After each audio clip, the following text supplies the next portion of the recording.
Good morning. Good morning and welcome to Daylight Savings Time. To those who remembered, I'm reminded of a quote from another community I'm part of. That's those who remember are here to remind those who momentarily remember are here to remind those who have momentarily forgotten who we are as spirit. Please take your seats, and this is now the time to turn off cell phones and anything other that beeps or creates electronic clatter, and greet your neighbor.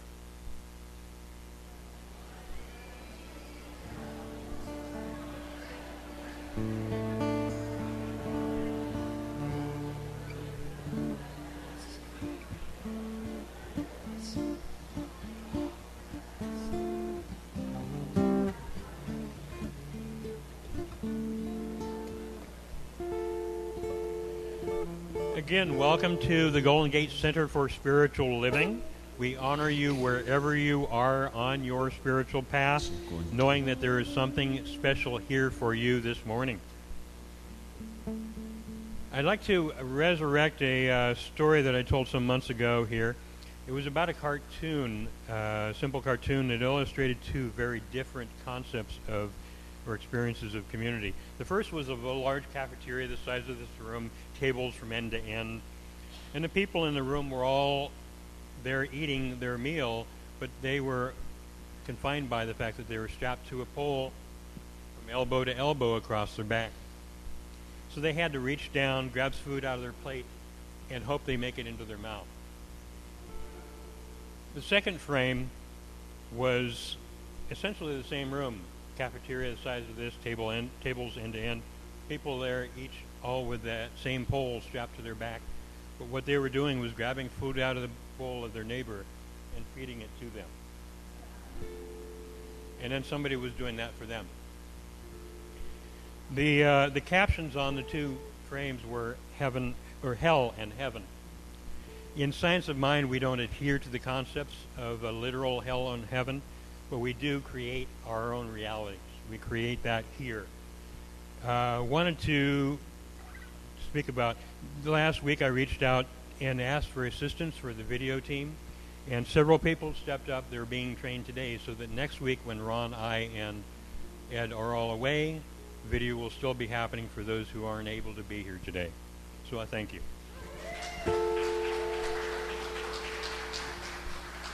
Please join us in our morning chant. It will be led by Bodhi and Joyce, followed by the morning prayer, spiritual mind treatment, offered by our very own Reverend Karyl.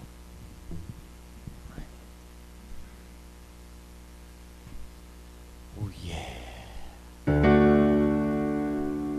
Ready? Use me, oh God, I stand for you. Here I'll abide as you show me all that I must do.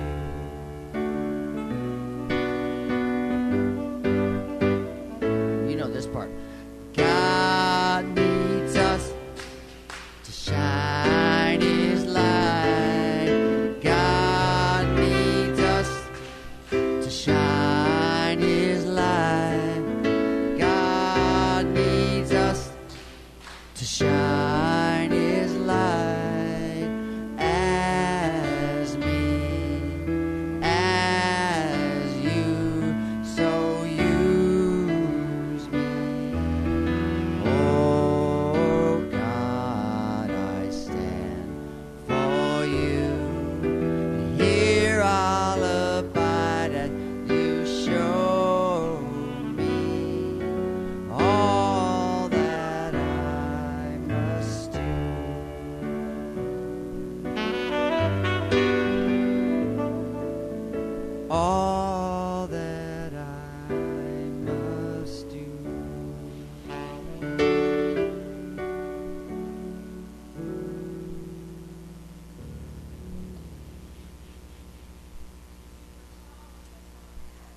yourselves a hand. That's a lot longer song, and that's how much we sang of it, and you followed along just perfectly. And I want to add my thanks to the video team, because I heard from Ed Dudkowski that on some of these archived Sundays, there are 60 hits. So you are doing a great, great work, and you guys watching, just keep watching. So,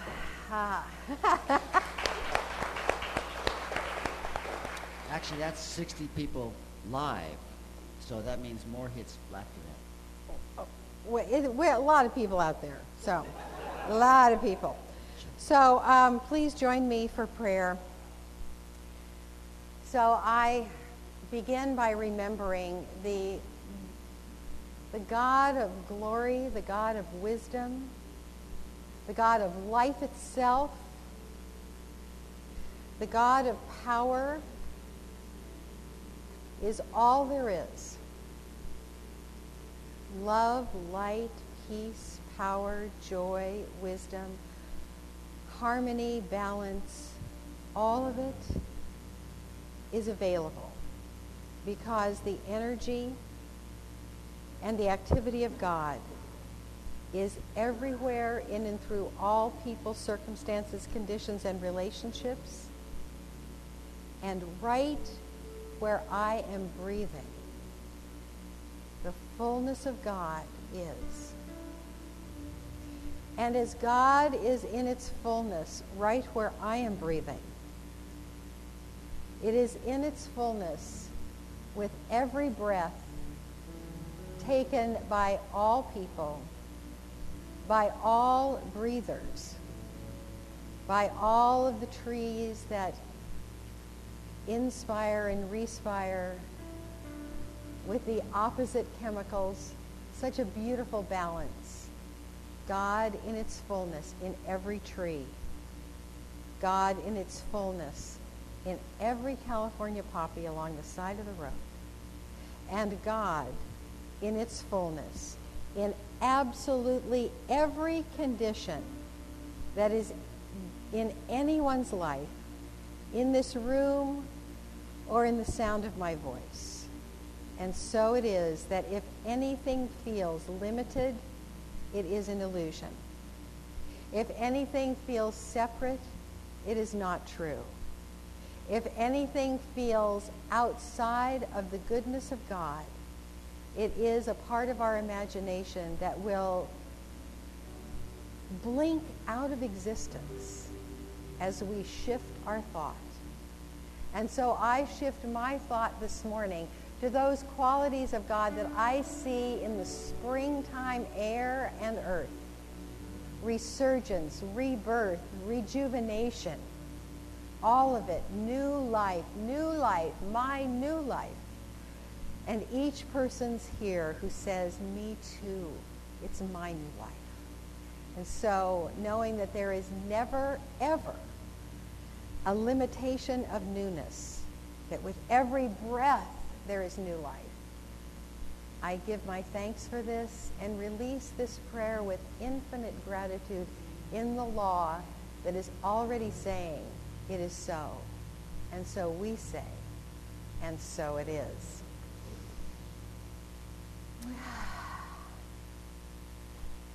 Okay. Well, straight from a fabulous, successful night in downtown Fairfax, may I present Bodie and Friend.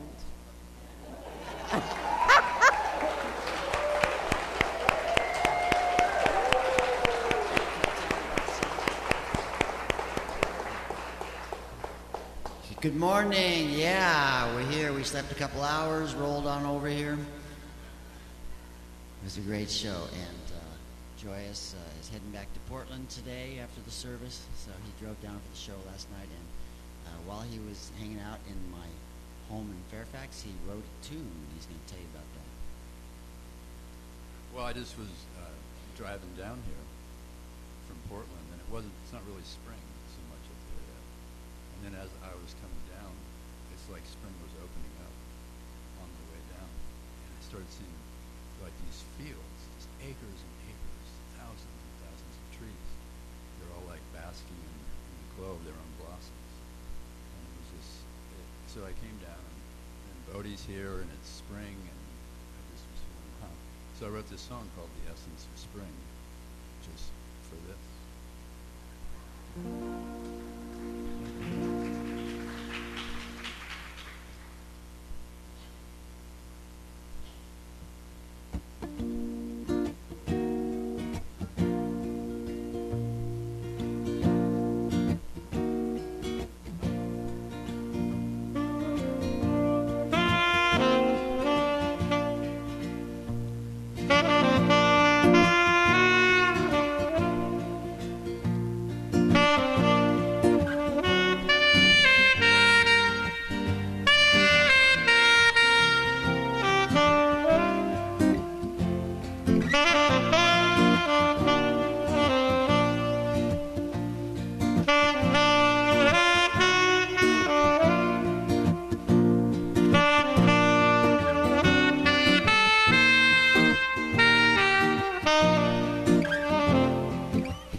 Debuted here today,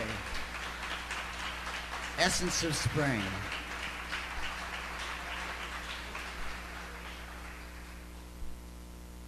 What amazing. Is it on? Good morning. I'm Reverend Sarah Hargrave, staff minister at this wonderful spiritual community.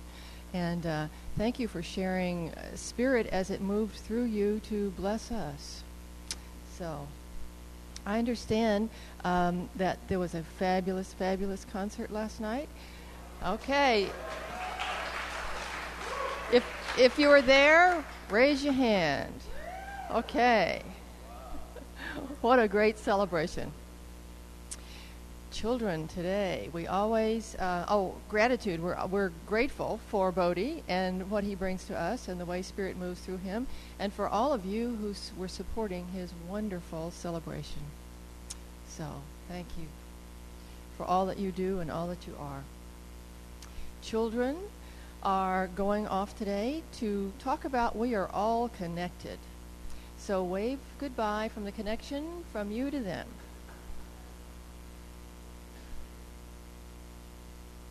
As you know, or maybe you don't, the annual meeting is today, and everybody's invited to honor all the leaders, to hear the news, to vote in new members of the Core Council.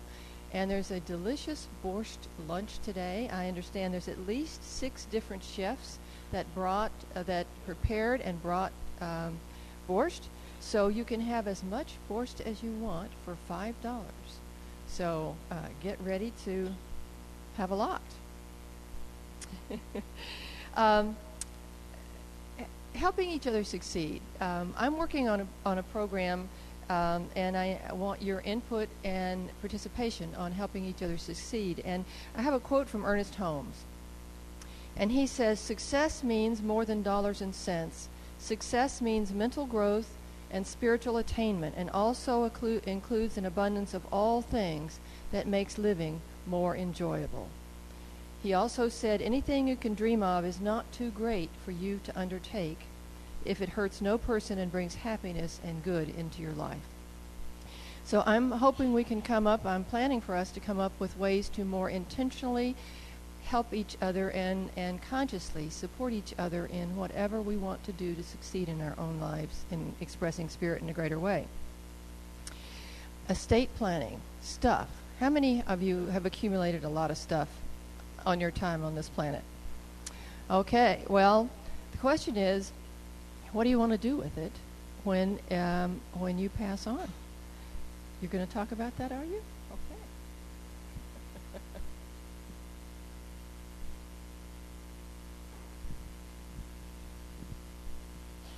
Good morning. So we already determined everybody's got some stuff. And the question is, do you have a plan for your stuff and your accumulation for a time when you're not here?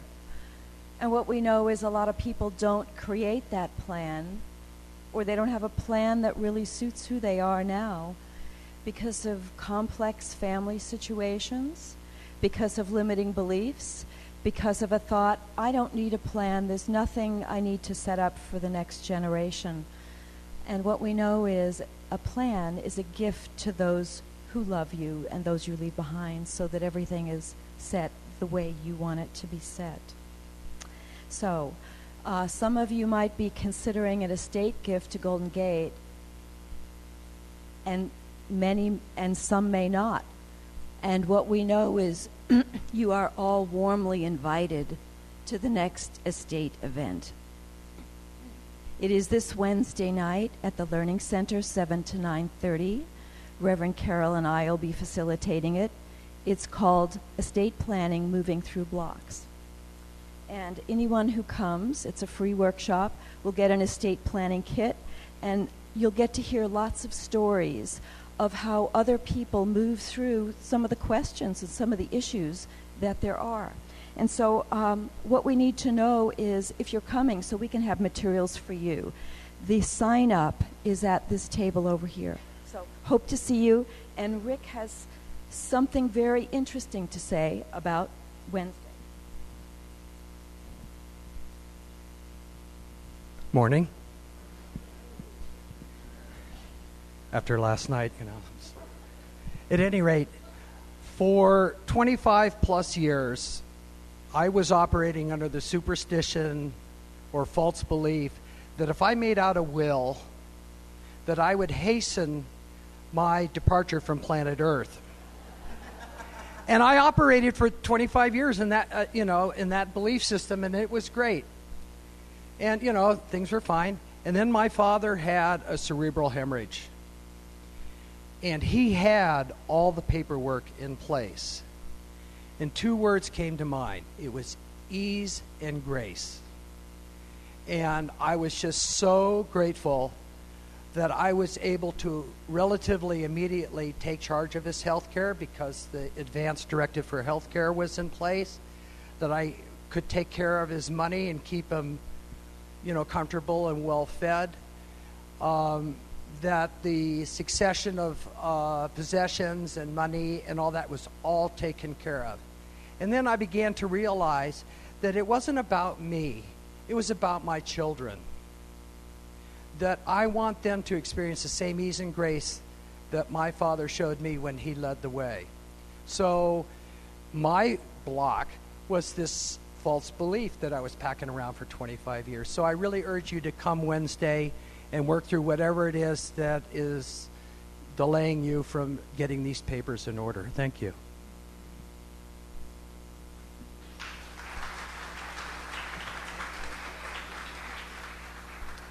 So the sign-up sheet is on the table for that. Let them know. And I failed to mention there's a Helping Each Other Succeed sign-up sheet, too. It says, yes, I'm interested, keep me informed, so we can keep you on the email list for that. Peter Canova, how many of you heard him speak here or attended something he did last time he was here? He's really a fabulous speaker.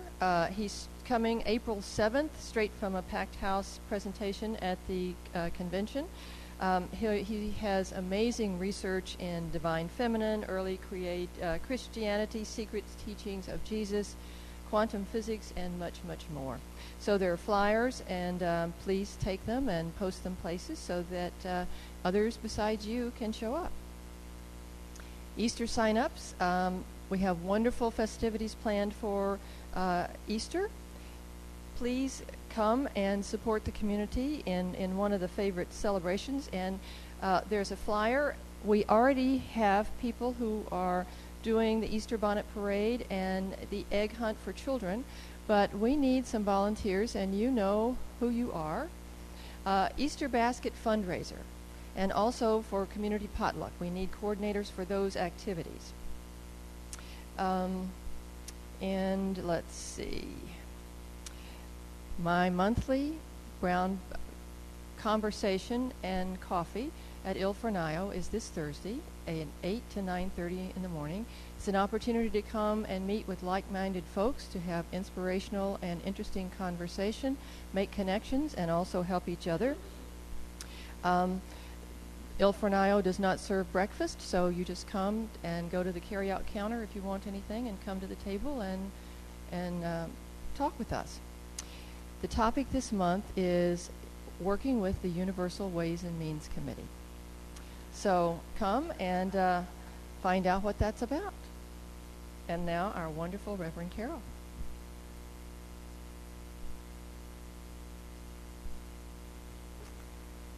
So many things. So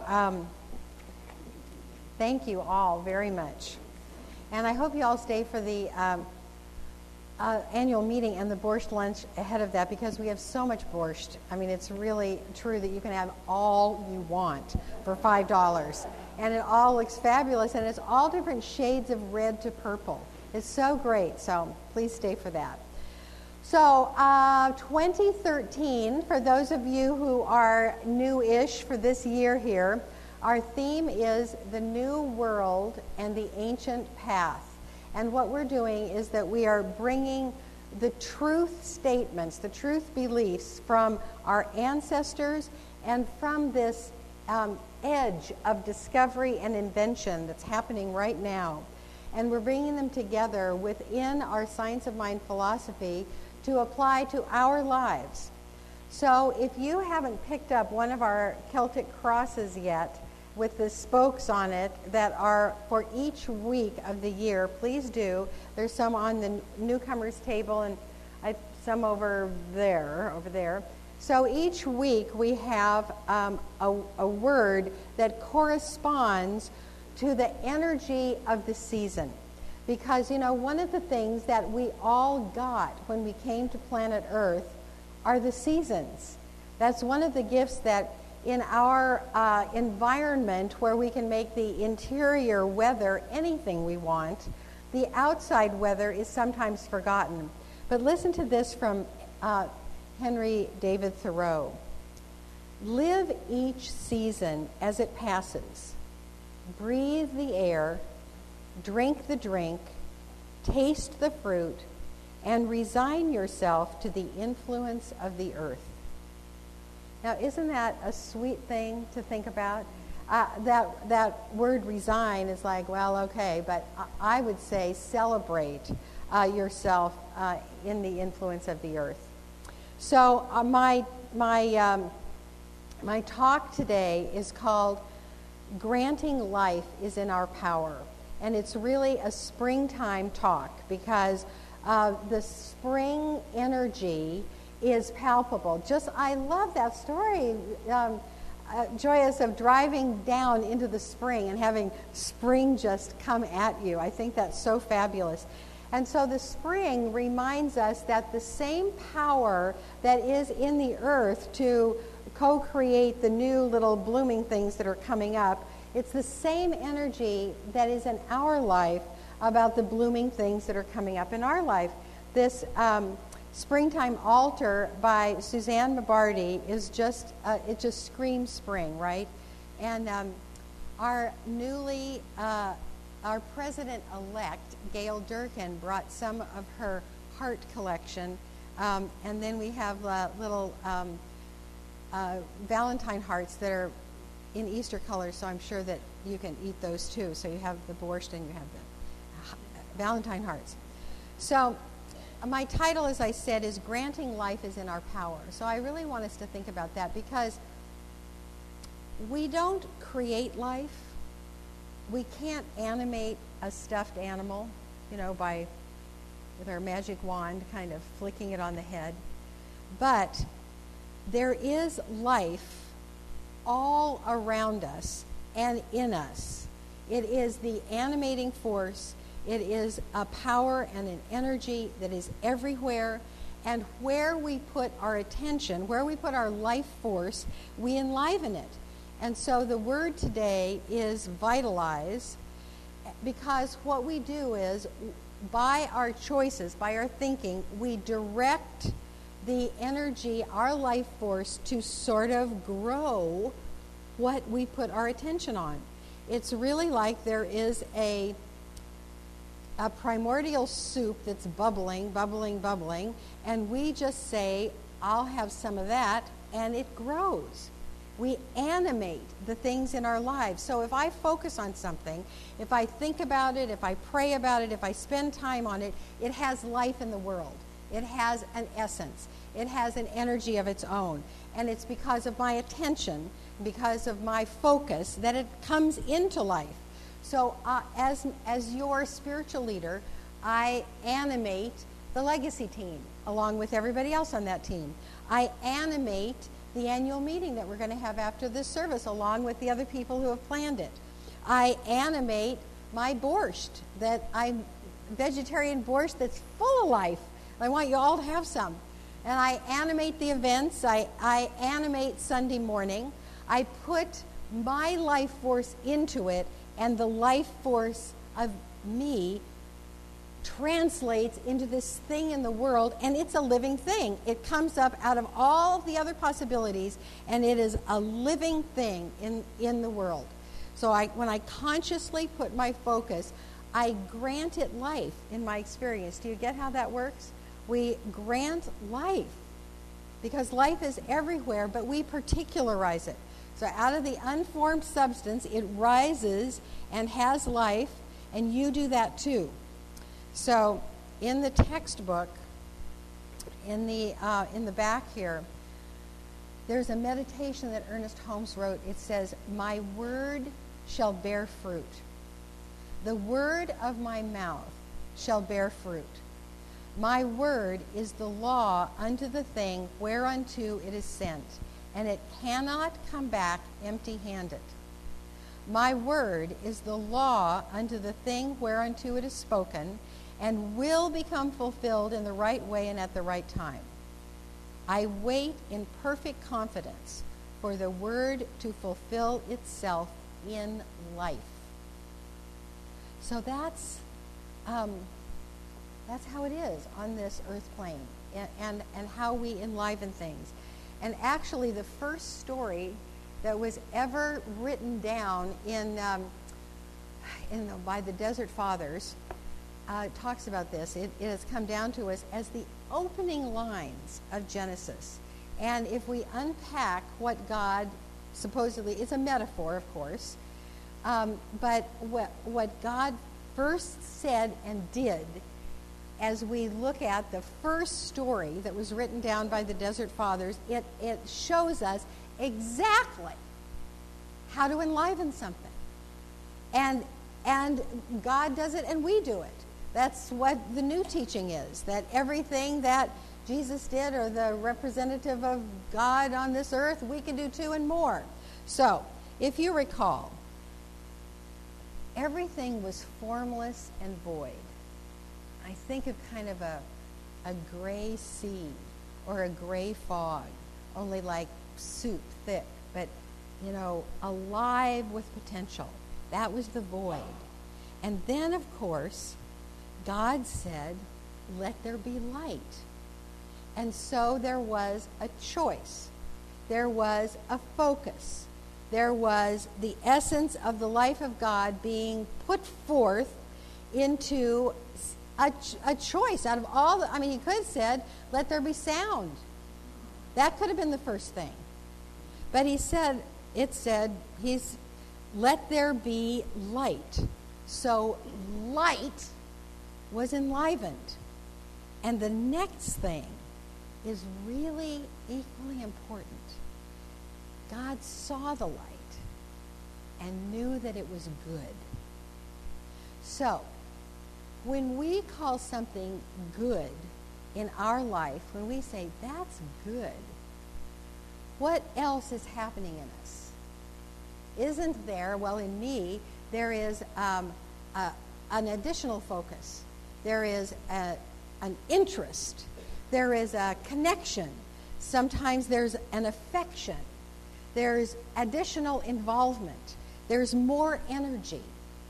And that is the sustaining force for keeping something in place. Do you get that? So God could have said, let there be light, and then time for a coffee break. And but no. God saw the light and called it good.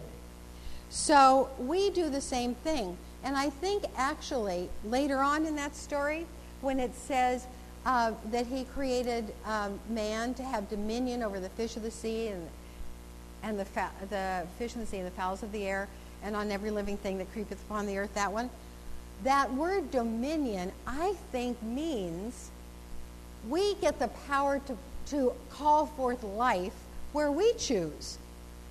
We have dominion over this. We get to say what is enlivened. We get to say what is forgotten.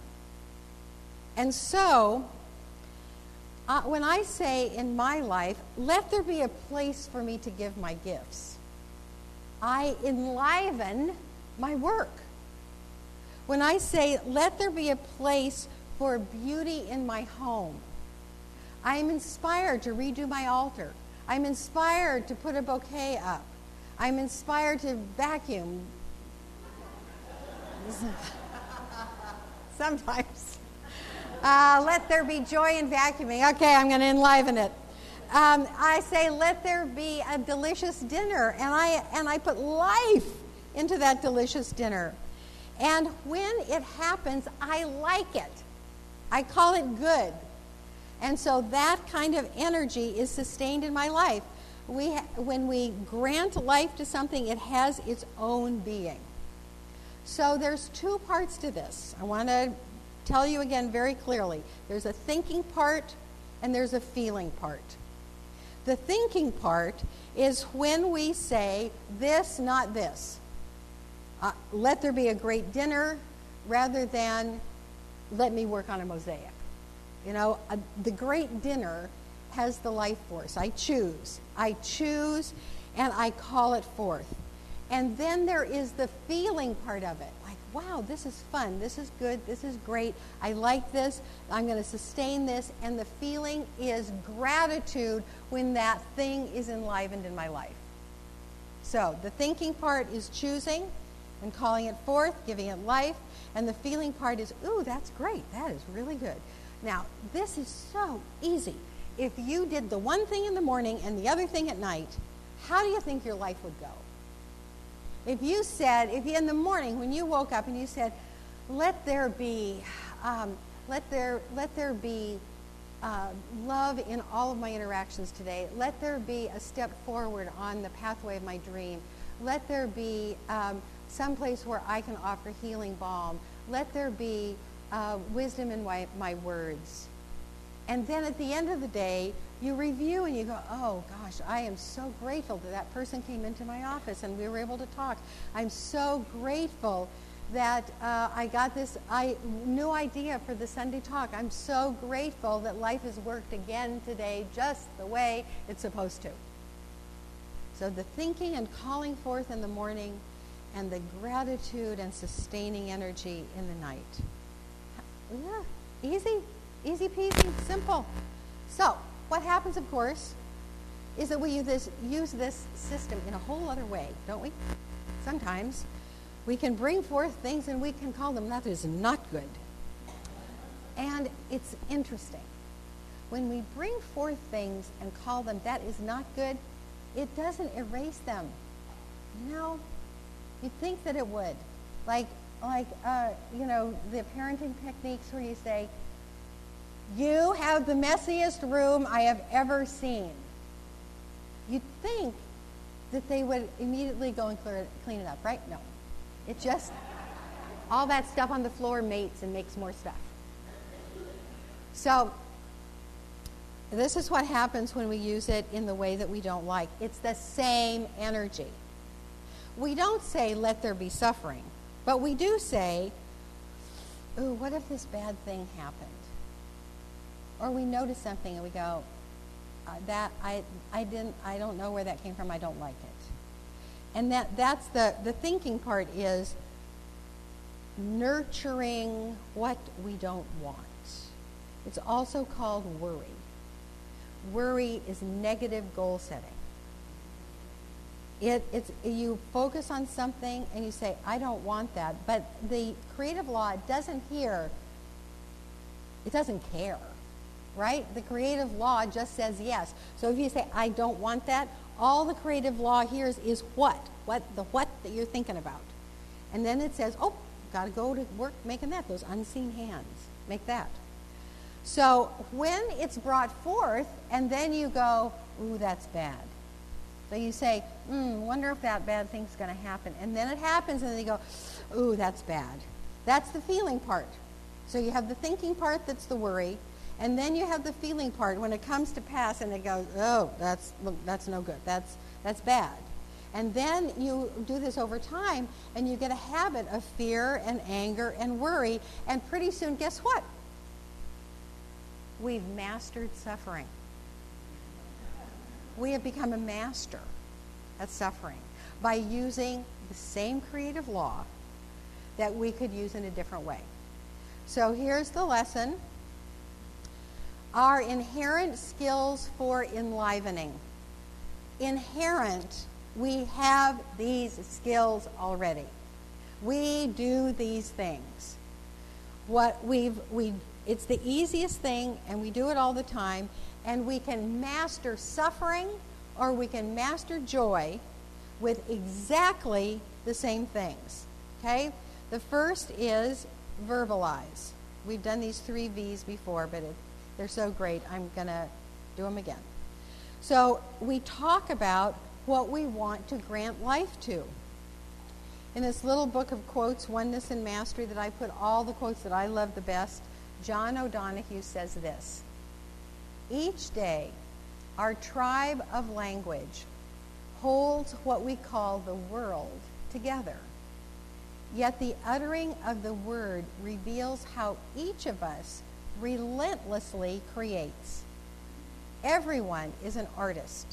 Each person brings sound out of silence and coaxes the invisible to become visible. That's another way of saying we grant life to whatever we talk about.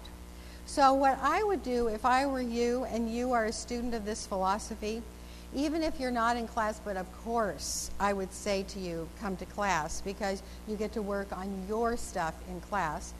And I would encourage you to see a practitioner because the practitioner can help you as well. And in your interaction with your friends, if you would say to your friends, I only want to speak about good things, would you, I empower you to, gently point out to me when I am speaking of something you think I might not want to create in my life? And empower your friends to coach you.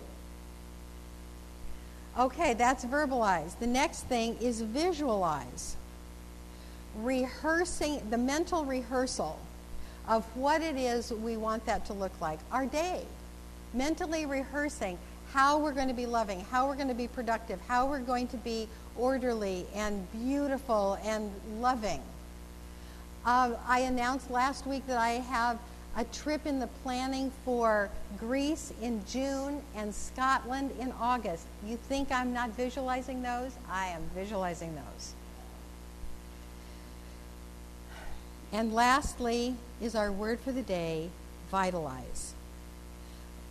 This is where we involve emotion and really grant life to whatever it is that we're calling forth. And we practice the let there be that God did in the creation of the earth. So this is, remember Hildegard of Bingen last week? We turned to one another and said, oh, thou verdant, what did we say? We said, most royal greening verdancy.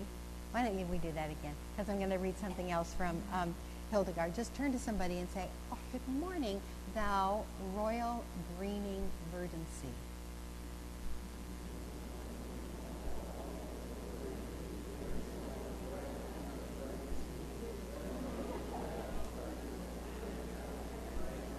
Okay.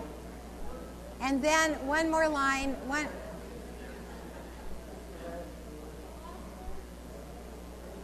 Royal greening verdancy. Here, okay, this is easier. This is easier.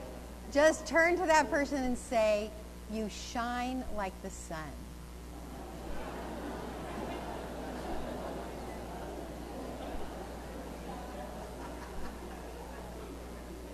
I'm telling you what, you are beaming. It's so, that's what you get your friends to do. You hand them the script and say, would you read this to me, please? So Hildegard also said, the word is a living being, spirit, all verdant greening, she liked that, all creativity. This word manifests itself in every creature and every circumstance. So this is it. Verbalize, visualize, vitalize. And we get so many hints in life that this is the way to do it, right? We get so many reminders. I mean, I'm reminding you, but you get it everywhere if you don't listen to CNN and stuff like that. So the tagline for our whole philosophy is change your thinking, change your life. If you want your life to change and you don't change your thinking, that's not going to work so well. So from the book of Job, I love this one too. Thou shalt declare a thing, and it will be established for you. Right? Declare a thing, and you don't have to worry about it. It will be established for you. And then came to mind, I simply remember my favorite things, and then I don't feel so bad.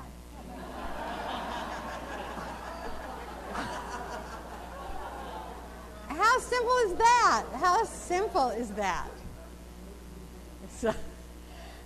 So if you are on my letter that I send out, I'm going to send you out the 60 happiest facts.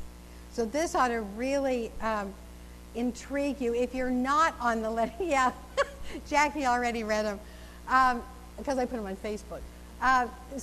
If you're on Facebook, you've seen some of these, but here's just a little twinkle of them. The Beatles use the word love 613 times in their songs. That was number 4. Number 8 is the nitrogen in our DNA, the calcium in our teeth, the iron in our blood, the carbon in our apple pies were made in the interiors of collapsing stars. We're all made of stardust. And number 21, butterflies can taste with their feet. Some of these are hysterically funny and some are a little R-rated because, of course, that's one of our favorite things, right? So number 59 is, with our horseless carriages, flying robots, space travel, long-distance communication at the speed of light, cloning, lasers, connection to all people all over the world, we are living in the future people dreamed of. So I went to, and there was a little click. You can click on that. Several of these, you can get additional information. So this is the part of the new world, what we are walking into, because somebody is enlivening these ideas that I'm going to tell you. Okay? So it says in this little article, over the years, science fiction has begun to play more and more of a role in what kind of technologies end up being developed by mankind. It seems that if one human mind imagines it can be done, that inevitably another person will believe it can and start working towards that goal. How thrilling is that? So, holographic 3D displays. That we are, I'm not going to read the whole thing, but we're bringing true holographic 3D projection to the market. So you can look at something and it looks like it's there. You can walk around it, 3D projection. Universal translators. We have come a very long way in regards to translation tools that can take text or speech and reinterpret it on the fly into another language. So like your smartphone is going to be able to do this. Then there's this other thing called augmented reality, where you put up your smartphone anywhere you are and shoot it at an image, at a building. If you're lost, it'll tell you where you are. If you are in the market for a building to buy a house, you zero in on that house and it'll tell you the asking price. So it says, within a decade, we will no longer need to rely on what our eyes alone can tell us about a situation. Well, we know that anyway. Instead, we will have a vast collection of resources to call upon at a moment's notice about almost any person or place we encounter. Well, that's a little freaky, but, it's happening. Then knowing medical scanners, transforming our phone into a type of basic health scanner. Just like, in Star Trek, And then I posted this on Facebook this morning on the Centers for our site, our public site, solar-powered roads, where there is this solar power on the receiver on the road, translating that to electrical cars. So we just drive along our solar-powered roads. Think of what that would do for the oil industry.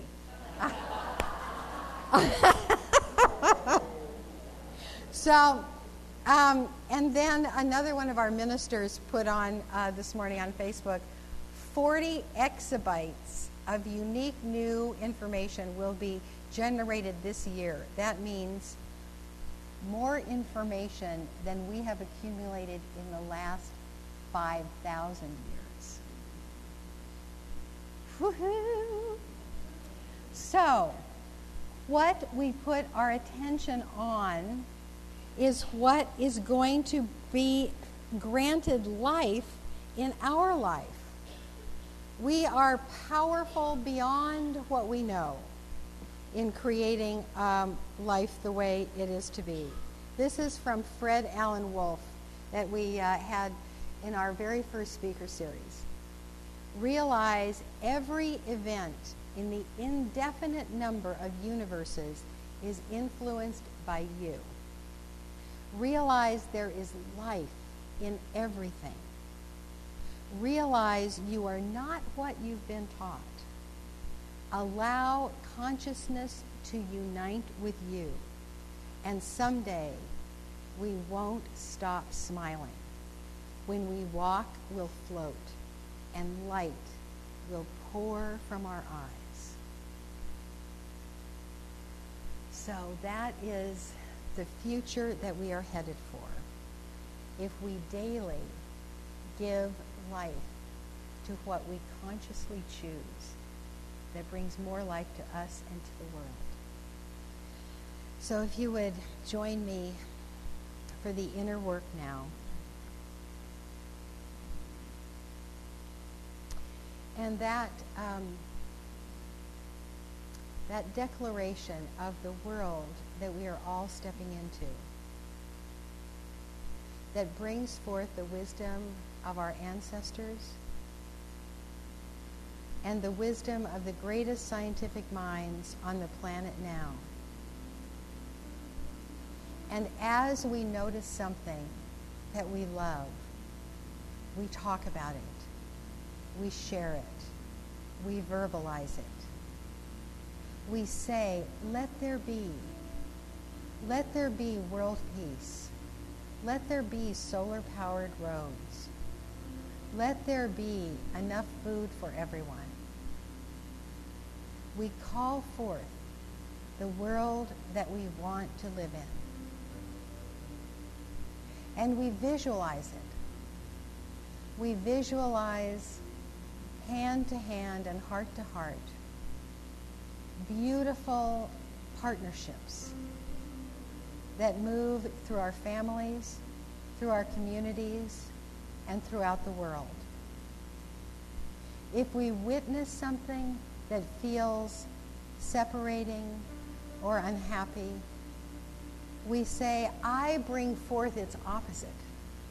In my life, I bring forth love. I bring forth connection.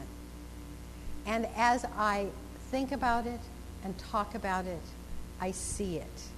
I see it first in my mind, and then I see it in the world. And then we put life to, we vitalize what we want to give life to in our world. And having dominion over this precious planet, I call forth the wisdom of God operating through my life and through each other life that says me too.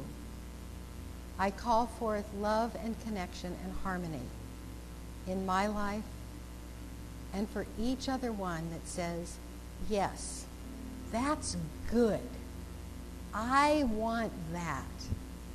That's good. And as we do this, we create a world for this generation, the next, and the next, and the next, with the glorious qualities of the infinite maker of all. And so it is. Amen.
That's on 2 hours sleep.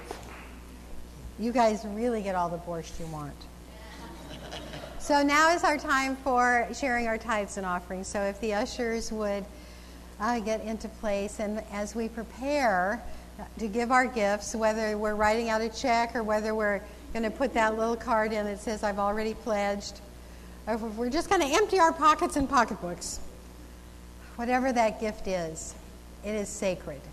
So if you would hold it next to your heart, put your loving hands on it, and realize that this is the gift of your life force. And by doing so, by giving this gift, you are enlivening this community. So put life into your gift so that that life may be translated into the goodness of the Golden Gate Center for Spiritual Living. So I release this word and declare it. And we have a new little song that is exactly what I was talking about today. Okay?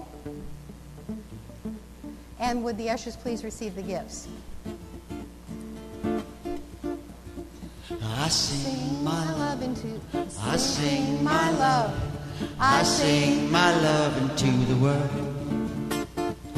I sing my love, I sing my love, I sing my love into the world. I sing my love, I sing my love, I sing my love into the world. I sing my love, I sing my love, I sing my love into the world. I dance my joy, I dance my joy, I dance my joy into the world. I dance my joy, I dance my joy, I dance my joy into the world. I dance my joy, I dance my joy, I dance my joy into the world. I dance my joy, I dance my joy, I dance my joy into the world. And I live my peace, I live my peace, I live my peace into the world. I live my peace, I live my peace, I live my peace into the world. I live my peace, I live my peace, I live my peace into the world. I live my peace, I live my peace, I live my peace into the world. I sing my love, I sing my love, I sing my love into the world. I dance my joy, I dance my joy, I dance my joy into the world, into the world, into the world, into the world. Woo! That's great. Yeah. Yeah. Nothing like asking Bodie to learn a brand new song after the concert. Thank you. So I thank you as well, Infinite Spirit, for these gifts given through the hands of your servants. I give my thanks for the supply shared with this precious community. May it strengthen the Golden Gate Center for Spiritual Living, strengthen it in wisdom, in love, and in joy, and then infect the world with those qualities as this supply moves out into the greater world. And so it is. Amen. Okay. Next week, I am going to be away. I'm going to be listening to my wonderful son conduct the opera Dead Man Walking in Boston. And Andrew Bozeman, would you stand up? Andrew's going to be our speaker.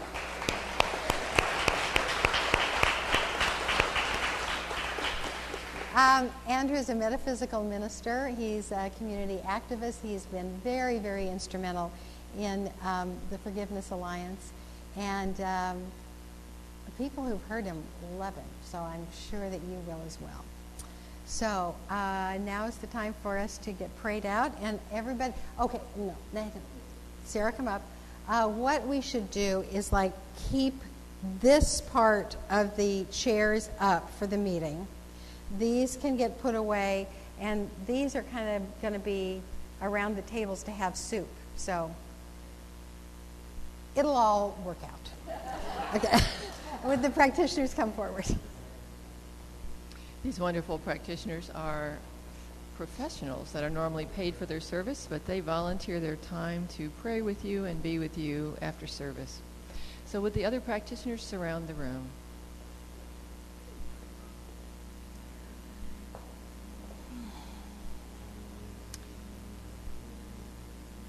So join me now. I speak my word in the first person for myself and for all of you who choose to have it for your own.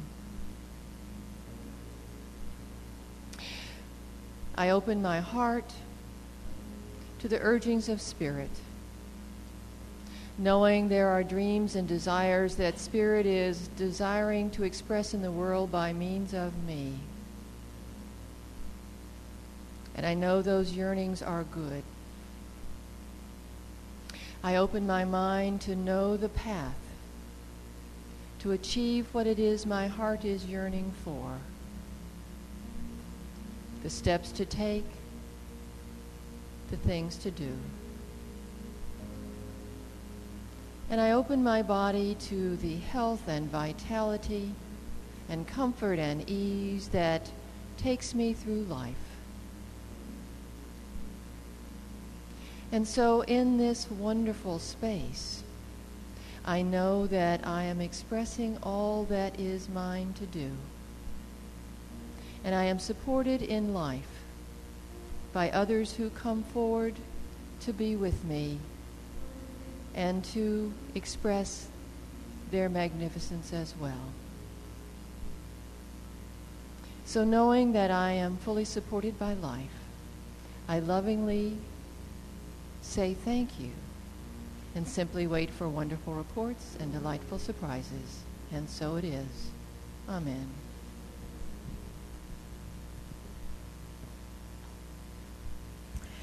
I invite you all to stand for our affirmation first and then our closing song. So right up here, using the creative power in me and around me, I enliven all aspects of my life that are for the great good of all. I vitalize my work in the world. I animate my relationships. I energize my body. I move in abundance. I am fully alive